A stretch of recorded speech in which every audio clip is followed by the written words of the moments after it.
Après le 11 novembre 2011, suivi du 12 décembre en 2012, ce fut le tout du vendredi 13 septembre 2013. C'est donc désormais une institution à la mission évangélique Grâce de vie, McVie. Une mission dirigée par le prophète Lasme Justin et c'est le foyer des jeunes de Makori au sud d'Abidjan qui a abrité cet événement particulier de la dite mission. Ce programme prophétique avait pour thème des ténèbres à la lumière. Extrait du livre des Actes des Apôtres, chapitre 26 au verset 17 à 18. C'est donc à juste titre que cette cérémonie a commencé à 13h avec 13 orateurs venus de la Centrafrique, du Maroc, de la Suède et de la Côte d'Ivoire.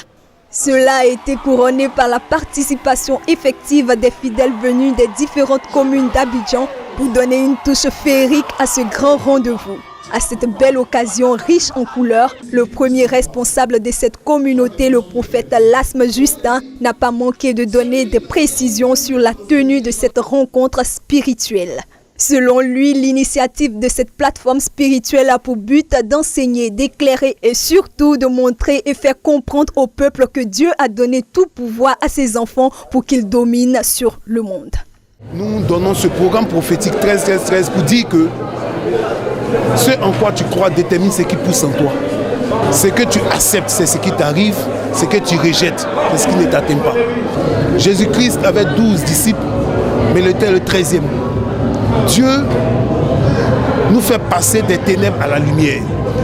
Parce que dans le livre des Actes, lorsque Dieu appelle l'apôtre Paul, en Actes le chapitre 26, à partir du verset 17, il dit « Je t'ai choisi du milieu de ce peuple, 1, afin que tu leur ouvres les yeux. 2, pour qu'ils passent des ténèbres à la lumière. » L'évangile vient nous faire passer des ténèbres à la lumière.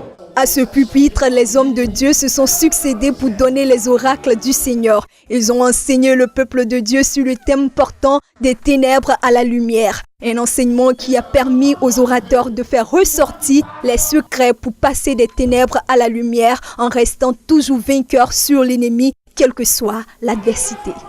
Pour l'apôtre Bonaventure Lasme, orateur principal dont le message avait pour thème un toka parmi les favoris, Dieu ne monte jamais sur les favoris pour faire éclater sa gloire, mais plutôt sur les tokas.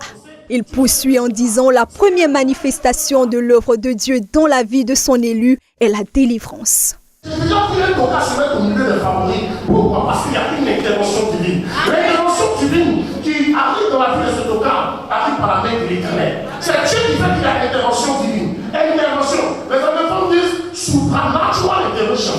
C'est une intervention supernaturelle. C'est-à-dire qu'il dépasse l'entendement humain, qui place ce qui n'avait pas été placé dans le plaçable et qui donne la course, qui donne le départ. Frère, il faut qu'il y ait un toka qui se présente à la course avec un handicap pour que l'Éternel monte sur lui.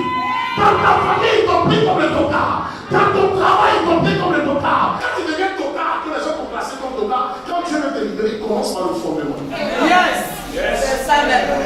Parce que Dieu n'est pas celui qui coupe là au niveau du tronc, qui laisse les racines. Quand Dieu commence à te libérer, il te libère à partir de la racine. Le clou de cette rencontre a été marqué par l'arrivée surprise de l'archibishop Kojagi Vincent, président fondateur de la McVie internationale. Prenant la parole, l'archibishop Kojagi Vincent a prodigué des conseils sur la vie en communauté et la nécessité de cultiver l'amour pour bâtir une église forte et glorieuse à la gloire de notre Seigneur Jésus-Christ. Un grand, c'est celui qui se soucie des autres. Un grand, c'est un leader. Un leader, c'est celui qui se sacrifie des autres. Un leader, c'est celui qui conduit les autres. Un leader, c'est celui qui se soucie des autres. Est-ce qu'ils ont mangé? Est-ce qu'ils travaillent? Quelle est leur situation? Un leader, ce n'est pas celui qui écrase les autres. Mais parce que même parce que je les aime, parce que je les respecte, ce n'est pas parce que je les écrase. Je n'ai jamais appelé un pasteur par son prénom. Mais si je commence à le faire, les autres vont le faire. Entre vous, je vous aime. Vous êtes dans l'église, ne vous parlez pas. C'est pas normal. Vous faites ça, vous n'êtes pas chrétien. Vous respectez. Si quelqu'un a un an de plus que toi, si tu as assis la personne, lève-toi la personne à s'asseoir. Soyez solidaires. Protégez votre église. Protégez votre leader.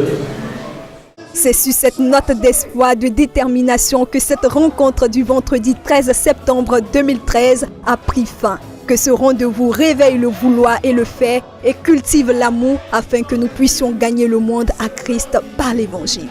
Amen.